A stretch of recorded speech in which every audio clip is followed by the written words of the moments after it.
Europe, deep winter. Snow covers the valleys like a shroud, and above the white silence rises the fortress, a colossus of stone, rigid, immovable, eternal. Yet behind its grandeur lies a truth even the nobles hesitate to speak aloud. The castle was never meant to be a home. It was conceived as a weapon.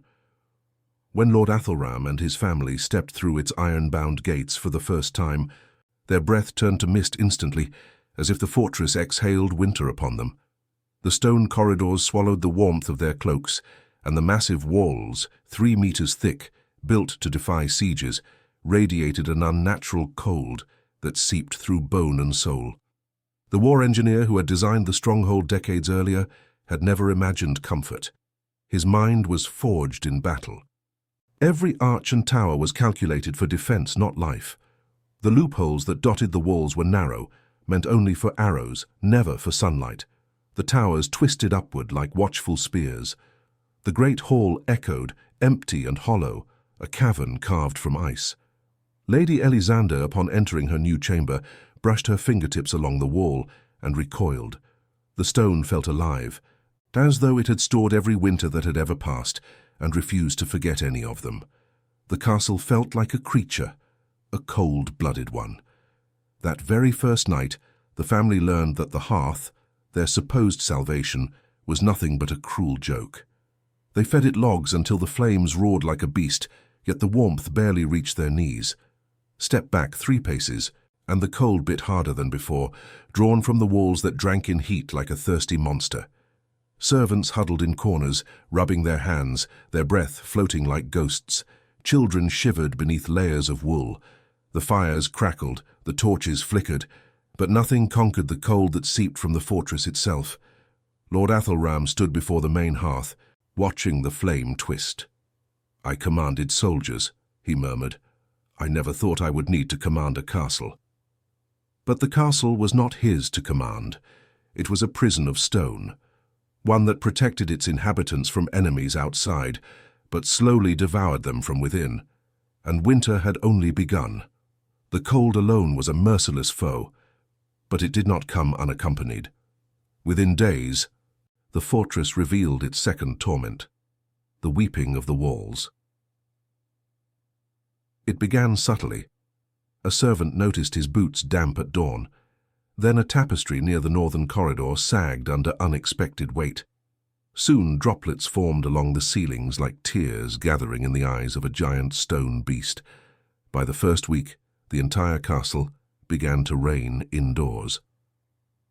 Every breath exhaled by its inhabitants, dozens of servants, guards, family members, drifted upward in warm clouds, only to strike the icy stone and collapse into a fine mist that fell upon the halls. The walls sweated continuously, feeding rivulets that wound between the flagstones and pooled beneath doorframes. Lady Elisander's chamber, once meant to shelter her, became a sanctuary of moisture. When she sat at the edge of her bed, her fingers pressed into blankets that were never truly dry. Her gowns hung heavy with dampness no fire could chase away. The air tasted of soil and rot, a reminder of another enemy, always waiting in silence. Mold. The hidden garden of decay. Green veins crept across tapestries embroidered generations earlier. Black blossoms sprouted along the beams overhead. Chests that held precious linens began to smell of earth, as if the forest itself had infiltrated the stone fortress. Even the great dining hall, the heart of the household, grew patches of dark fungus along its corners, each one spreading like ink on parchment. The castle was becoming alive in the worst possible way. Servants whispered that the fortress was cursed. Others swore that the stone remembered every winter and shed tears for them. But the truth was far more unsettling. Moisture was part of the castle's design, an unintended consequence of its military purpose. The thicker the wall, the colder it stayed, and the more fiercely it rejected any warmth brought inside. At night, the sounds grew worse. Water dripped in distant stairwells like footsteps in the dark. Wood swelled and creaked, as if doors breathed in their sleep. Tapestries rustled, even when no one passed. Lord Athelram's youngest daughter, Maylin, woke screaming one night, insisting she saw a shadow move along the wall beside her bed. When the servants rushed in, They found nothing, only a wet imprint where the tapestry had drooped near her pillow. The stone was not haunted, but it felt haunted, because a place that never dried, never warmed, and never rested could only inspire the same in those who lived within it. The castle wept through the nights, through the days, through every attempt to ignore its misery. And as winter's grip tightened across the land, the fortress revealed yet another cruel truth. Tears were only the beginning. If the cold and the damp were relentless enemies, then the fire, the one thing meant to bring comfort, became the greatest traitor of all. In the center of the great hall roared the Qadin heart fire, a massive stone hearth wide enough for 3 men to stand in. Its flames licked the air, crackling and snapping, filling the dim room with a deceptive glow. People gathered close, pressing their palms toward the blaze, desperate for warmth that fled as quickly as it came. But the fire had a secret. It devoured more than wood. Every log thrown into the hearth fueled a monstrous appetite. The flames inhaled with a ferocity that shook the banners overhead. For every whisper of heat they provided outward, they pulled tenfold of the castle's warm air inward, sucking it up the chimney and releasing it into the icy night. The harder the fire burned, the colder the castle became. By early winter, a vicious cycle ruled the hall. The lord demanded larger fires, servants carried more logs, whole trees sometimes stripped from the forest. Flames soared higher, brighter, yet the people shivered harder than before. Even the most distant chambers felt the consequences. A cold wind raced under doors, down corridors, around the spiral staircase. As heat rushed upward to its fiery demise, freezing air clawed its way inside, replacing it with the brutality of the outside world. But heat wasn't the only thing the fire stole. It produced a silent assassin as well. The invisible traveler. The nameless gas that crept through small rooms and bedchambers. It had no smell, no color, no warning. When windows were shuttered tight against the cold, the deadly vapor gathered in the air like a lurking ghost. One servant boy never woke after tending the embers in the chapel hearth. His face was peaceful, his posture serene, but his skin pale as frost. The castle priest declared it a tragedy of exhaustion. Whispers told another story, and so the paradox deepened. The great fire, symbol of life, became a tool of suffocation. Even worse were the draughts created by the hearth's insatiable breath. Servants complained that the castle groaned at night. Wooden doors slammed without warning, candles guttered violently, nearly extinguishing themselves. Icy blasts swept through otherwise sealed rooms like unseen hands pushing them. Children wrapped themselves in multiple layers, trembling as they slept. Dogs curled together beneath benches, whimpering in their dreams. Lady Elisanda held her shawl so tightly to her throat that her knuckles turned white. The fire was not a comfort. It was a storm, a roaring, devouring, unpredictable storm, one that made the halls howl, made shadows leap across walls, made the fortress feel like a living creature breathing cold into every crack. And, as winter deepened, it became clear that even this was not the castle's worst betrayal. There was a force yet more powerful, more merciless, and more impossible to escape. Long before invaders ever reached the walls, long before swords clashed or gates trembled, the castle had already been conquered, not by armies but by the Hoggin wind. It was the oldest enemy of stone fortresses, and the only one that could not be defeated. The wind did not knock at doors or scale battlements like a human foe. It slipped, slithered, invaded. It crept through arrow slits, openings barely wide enough for 2 fingers, yet shaped perfectly to channel gusts with terrifying precision. It seeped beneath heavy oak doors thick as a man's chest, squeezing through gaps where iron hinges had warped with time. It raced across the vast courtyard and hurled itself into the cracks between stones, howling like a starving beast denied entry. And when it found an opening, even the smallest one braked, it screamed.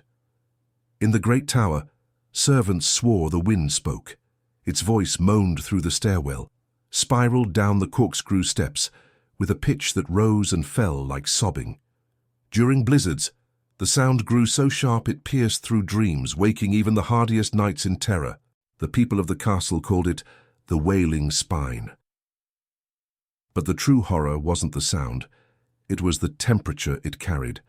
No matter how many tapestries hung on the walls, no matter how many furs were stacked on beds, the wind found a way to rip the warmth away. It bit at fingers until they lost all feeling. It slipped under cloaks like a cold hand across the back. It turned breath into mist that hung in the air before fading like a ghost dissolving into darkness. And the most powerful weapon of this invisible intruder lay in the fortress's own design. The chimney effect, the castle's fatal flaw. Every tower was tall, every corridor narrow, every passage connected like veins inside a stone giant. This created a monstrous system of suction. Warm air, precious, fragile, desperately needed, raced upward, toward the highest points of the castle, sucked away through gaps and cracks, vanishing into the wind-swept heights. And when the warm air fled, cold air surged inward to replace it.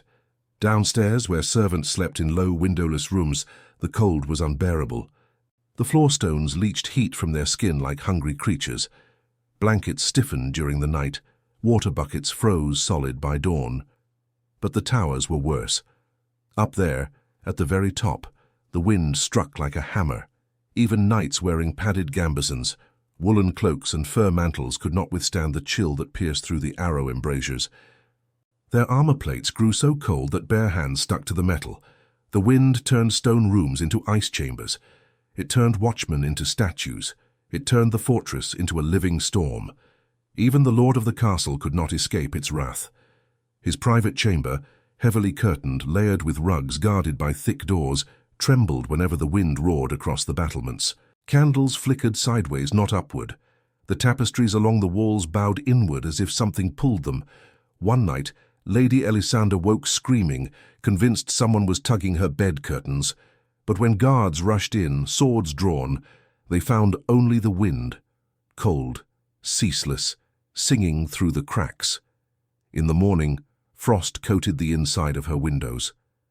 Winter had entered the room, and then came the final humiliation. The castle breathed against its own people. Instead of keeping warmth in, it expelled it. Instead of keeping danger out, it invited the cold in. Instead of protecting its inhabitants, it punished them. And the people endured, because they had no choice. But one more foe still remained, one that no layer of wool, no roaring fire, no stone wall could save them from. The nights that followed were never again touched by the biting cold that had once ruled the valley. Instead, an unnatural warmth spread across the land, a soft, suffocating heat that clung to the air like invisible fog. At first the villagers celebrated, believing it a blessing after seasons of unforgiving frost. But soon, they noticed that the warmth did not bring comfort. It brought silence. Birdsong vanished. The wind no longer rustled through the leaves. Even the river seemed to run slower, as if weighed down by something unseen. The warmth felt watchful. Arlen, still bearing the scars of the trials and the memories of what he had witnessed beneath the earth, was the first to sense its true nature. It was the same warmth he had felt in the cavern, the breath of the ancient thing that had awakened. He paced the narrow paths of the village, eyes searching the darkened tree line for movement. The elders had dismissed his warnings, insisting the trials were over, the danger ended. But he knew better. He had seen the pulse of life returning to something that should have remained dead. Late one night, as he sharpened the blade given to him during the second trial, a faint rustle stirred at the edge of the fields. Not the wind, the air was still, but something dragging lightly through the tall grass. Arlen stepped forward, every muscle tensed. The moon was high, silvering the ground, revealing the outline of a figure emerging from the warm mist. At first, he thought it was a traveler, but as it stepped fully into view, Arlen felt the breath catch in his throat. It was a man, or what had once been one. His skin glowed faintly, as though lit from beneath by embers. His eyes were dull, yet aware in a way that made Arlen's knees weaken. The warmth radiated from him with suffocating intensity. The man opened cracked lips. No words came out, only a low trembling hiss, like steam escaping from stone. Arlen raised his blade. "What are you?" The figure staggered forward, its movements jerky, as if its limbs remembered how to be alive but not why. When it lunged, Arlen barely had time to react. The creature moved with unnatural speed, driven by something older than hunger. Their struggle tore through the fields, crushing stalks beneath their feet. Every time Arlen struck, the creature's skin split open, releasing waves of blistering heat. Just as the creature pinned him to the ground, its searing hands burning through his tunic, a sudden cry erupted from behind. Ilara, carrying the torch she had kept since the night they survived the forest, threw herself into the fight. The torch's flame, cold blue and deceptively soft, struck the creature's shoulder. The thing recoiled, shrieking as the blue fire raced across its flesh, cooling and hardening it like frost. Together, Arlen and Ilara fought, using the relics of their trials, the blade of tempered ice and the flame that burned without heat. The creature collapsed at last, its body cracking and shattering like overheated clay dropped into water. But as it died, the warm mist around them shifted. The warmth didn't fade. It grew. Dozens of silhouettes appeared at the tree line, all glowing, all watching. Ilara's voice shook. "Arlen, how many did it wake?" He did not answer. He already knew. The trials had never been meant to test their strength. They had been meant to choose who would stand against what was coming. And now, as the warm mist thickened, and the field filled with the risen dead, the ancient army of the buried kingdom, Arlen realized the truth that the elders had feared would one day return. "Not trials," he whispered, "preparations." When the glowing figures surged forward, Arlen and Ilara raised their weapons, standing side by side. Whatever the valley had awakened, whatever ancient king stirred beneath the soil, the story was far from over. And history would remember this night, the night when warmth walked like a living thing, and the last defenders of the valley stood against the army of the reborn.